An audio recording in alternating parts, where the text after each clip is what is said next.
full time here at Aberystwyth. It's Aberystwyth 2, Barry 1. You're the goal scorer, Mathew Jones. Mathew, what do you say?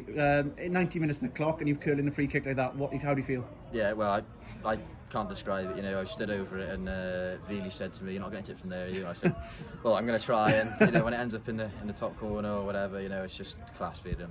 Can't come to terms with it. And you said in the week how good this team spirit is at the moment. You can see that with the celebrations at the end. How much did that mean to the whole squad in the dressing room now? Oh yeah, class. You know, I've said it all week. I've been telling everyone around town, and that, you know, the bond we have this year just seems to be just so much closer, with boys staying and the new boys coming in, the class, all of them. And you know, team performance there, can't fault anyone. You know.